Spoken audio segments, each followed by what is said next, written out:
Добър вечер, господ Pogacnik. Добър дошъл, Manchester. Good evening, Mr. Pogacnik, and welcome to Manchester. When did you first realize you had a talent for music? Well, Sarah, this question about talent is actually a double-edged sword, because if you are talented, you actually don't do the work with it. This is something you bring with you. But it is more interesting to ponder how something grows in you, that you struggle for it, that you conquer for yourself, that you work on as a capacity. So in that sense, I would rather say, in the beautiful mountain of Slovenia that you know so well, it was my experience when I was a young boy that our peasants, our farmers at that time still truly celebrated every Sunday. So Sunday was a great celebration of life. So, and I was always part of that. So I would experience these farmers perform on accordion, sing and dance. And this celebration factor is something that goes very well back into my youth, and was kind of a impulse for me to later seek to imitate that kind of joyous mood. And we are already talking about business, actually, because it is celebration that is missing, this celebrating mood. And then having experienced that among peasants and having imitated playing on the accordion, at some point my parents realized, he should perhaps go to music school and get some learning about music. And in music school they just put the violin in my hands because I learned accordion wrong way. So out of the mistake, something was determined that became a determining factor for the whole life. When did you begin to see meaning for music in business? Well, I can add another thought to your first question to start with that, because you see, it is known that the difference between East and West in making business is exactly in this point, that in the West, you first make a business deal and then maybe celebrate. But in the Eastern countries of Europe, you first celebrate, you first create relationships, and then you make a deal, after you already have created relationships. And I'll tell you, it has quite an impact on deals, on agreements you make in the business sphere, if you actually created relationships and celebrated them before. So in that sense, bringing music and art as a process, as a formative process into a organization, business organization, leadership, development and so on, it has that factor to start with, where people are sort of motivated to mobilize themselves as a whole human being, not just numbers. So that is, now when does it happen? It happened first time actually consciously in the 90s, the beginning of 90s, because that was the moment when ideologies went out of the window. There was no more communism, capitalism kind of contrast as a model. Suddenly the whole world was more or less presented with globalized economy, Western style, turbo capitalism. And because in the previous decade, on the 80s, I was very much active to bring cultures together, East and West together through the arts, not so much focusing on business. In 90s, I immediately knew now it's the time to change the direction and use the art, especially music, as a spearheading this new paradigm, namely changing the perception that art is just an embellishment, an ornament in life, but actually rediscovering art as a major formative force for developing personality of, let's say, business leader, entrepreneur, and releasing in the human being all those very special provinces of inner life that are actually the driving force for something new, innovation, daring, risk, fantasy, something that is missing in the pragmatic business life very often. So I felt it is necessary to go beyond art as an extra in life, but put it in the center, put it where decisions are made, tough decisions, and realizing that art sponsors business just as much as business can sponsor art. So it is two-way relationship. What issues do you see now in the world of business? Yes, it is obviously that as much as we wish, there will be no way back beyond 2008. In other words, we are going into the future that will be not easier, but actually more demanding, more challenging. We just have to face this issue. That is how it is. Therefore, it is my observation that increasingly, if you are hired in a company on the basis of some kind of job description, it may only last for a week. And after a week, that type of job description is obsolete because of the violent change. So the question today is, how do we create an environment of learning where future responsible leaders learn a type of leadership where you do the right thing at the right moment, when you are in a position to work with what is arising out of the future and not being governed by fixed patterns of the past. You know the usual phrase, that's how the business has always been done. That doesn't work anymore. So it is really the question, where do the arts stand today? How can arts expose the processes in such a way that they become a learning environment? Because in arts, we are constantly in a state of improvisation, even though it seems like we are playing a fixed notes and fixed composition. Not at all. You are always in a state of flux. You are always on the periphery. You are experiencing what is alive in a moment in any transaction or so. So you are really alert on many levels at the same time and consciously alert. So, and this is what art can contribute as a capability building. And it all goes under the, one could say, principle of detour. In other words, you take executives with you out of their comfort zone, I could say, out of their working environment where they more or less are familiar with situation. You take them out and then you invite them to listen or observe, if it is a case of paintings. You invite them to open very freshly, in a fresh way, to the processes of art, and not only to open your mind, but to open your heart, you see, and you methodically traverse all these labyrinths of great art, you know, and you experience ups and downs and all these rules that make for a great masterpiece. And as they go through this detour, through the masterpiece, they come back to their own situation, and then you permit the spark to jump on their own, not to be from outside like a teacher telling them what to do, but they actually discover potential solutions to their dilemmas in another field, which is of course beautiful. Imagine a great symphony and you live through it in a conscious way, not just liking it, you know, enjoying it in a concert, but actually with the purpose of learning from what happens, what is the destiny of original material, of thema, of subject, of brand, if you want, if it undergoes these transformations. So, and once you've gone through that and you see the solutions, you can then become inwardly flexible, what one could say interdisciplinary flexible, to permit learning to arrive into context of your dilemma solution. So this is the extraordinary opportunity the art is offering in our time.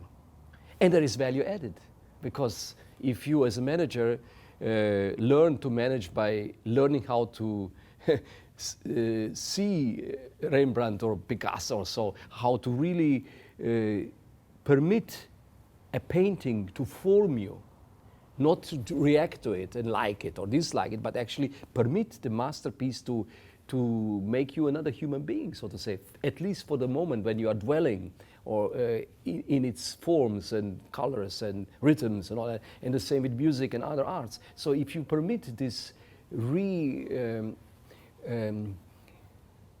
shaping of inner capacity, then that kind of knowledge or that kind of input has as one could say side effect or value added by growing your inner life, which you must do. You know, they say sometimes, oh, charismatic leader. I tell you, hogwash. Charisma is something that is worked for. It's a hard work to get to such a state of mind. Tell me about your artistic process and how it works in business. With pleasure. Because that is something really quite, it is a tool, or one could say it is a unique method which has grown over years and I'm still learning. But what in essence what it is an education of attention. Maybe the most direct and most powerful is when my clients are invited to sit in the symphony orchestra among the players. So I sort of create spaces between the sections of the symphony orchestra, and then of course your attention is, usually these people are marveling how different groups in a very precise way work together, and how they immediately when they have done, let's say, leading with the subject or thema, and that thema jumps over to another group, to brass, or to the winds, or to cello, and they immediately start serving, accompanying, supporting. You see, in this kind of flexibility of being in front or being in the back and not minding about it, but actually enjoying doing that. This is something that music makes possible. And let's say in organizations, if we would hear the organization, I wonder what kind of music we would hear. So you see, but the process itself is such that I try to help my clients in first place to get beyond usual state of enjoyment of the arts, namely that some like something, some like something else, some dislike it. You know, there is always personal favorite music you have. But actually, I tried them to step beyond reaction, which this is reacting, and observe how going beyond is actually stepping into the living organism. Masterpieces of music are like living organisms. So you step into organisms and you are actually at awe how the music is expanding, contracting, how it is traversing elements. Now it's like water, now it's like fire, it's like air. You know, it is hot, it gets cold, it gets distant, it disappears, it goes through crisis. So I sort of sharpened this observation power to live consciously in the changes of the qualities, especially to be aware in the transitions when we like going to another level of music, when it becomes more profound, more pointed. And then when we are through that, we go still further and we try to concentrate on certain elements of music as if that was a kind of a language. And then you see that the whole masterpiece is like a story. Now we come to storytelling. It is like a meaningful journey. It is like a dramatic journey of the hero. It is heroic journey. It goes through a death and resurrection. It goes through transfiguration. It goes through all those things we know out of the life experience being a leader. But in this case, it is done, as I said before, on a detour. So it is not dangerous. It's not something that attacks you like daily struggles we have in companies, financial crisis and so on. It just puts you to fear. But here in the music, it's just art. So it's not threatening. It's not dangerous. You can experiment. You can make mistakes. No? And then you come out with new capacities. But the crux of the thing is that actually going through this process gives answers to your dilemmas here. But you discover answers here in another field, and then you make a creative connection. And this creative connection sort of stirs up things in you that you didn't know you have. So there are many benefits coming out of this new paradigm where art begins to sponsor business. Recently, you've begun to collaborate with MOJO Life. How do you see your musical process dovetailing with what we do in MOJO Life with storytelling in business? It is proven that each of the arts, be it architecture or painting, sculpture, music, movement, they all have a very specific field of influence on the human inner experience. So it is always very enriching if one can work with clients from the different sides, from dramatic, from poetic, from musical, from storytelling, from painting.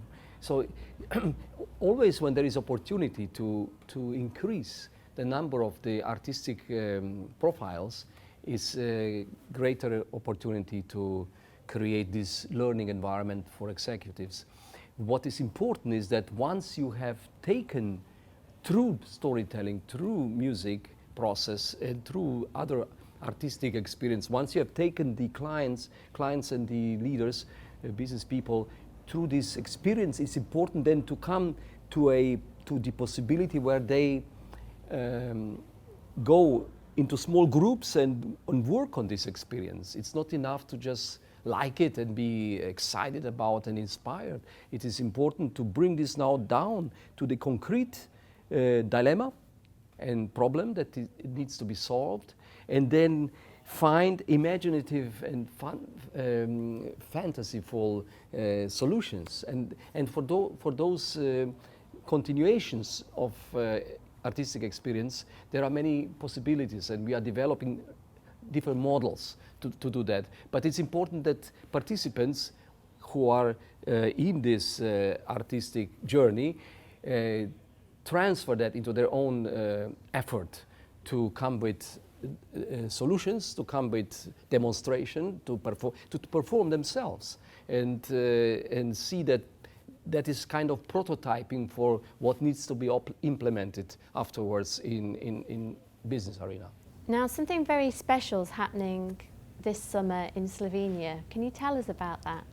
There is a very small forgotten part in the eastern part of Slovenia which has a very exciting story encoded in the landscape, namely the story of the King Parsifal, Knight Parsifal, and his journey on quest for Holy Grail.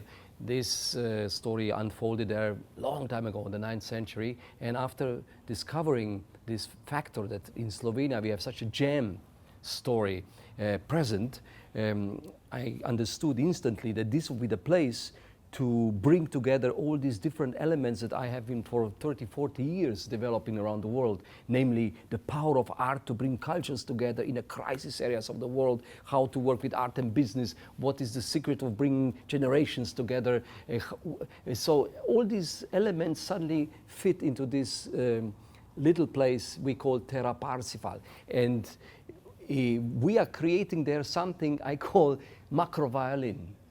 The principles of resonance that you have in the master violin should be sort of turned inside out into principles of relationship between those parts of society that are falling apart. So how can we bring this together in a nutshell, in a state of prototype, and do this in such a way that it becomes kind of a road towards what we call polyphonic European identity, because Europe has a big identity crisis, as you know. Now, this summer, we will have many different events there, but one of them is executive workshops. So, and this is what we especially would like to invite, namely, we create experience for different groups from different companies, businesses, who come into Terra Parsifal.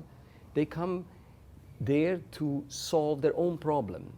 But we create an environment in which they can be successful and have a breakthrough in their own problem. So this is a model for this particular executive workshop model. And we hope that there will be some coming from UK as well.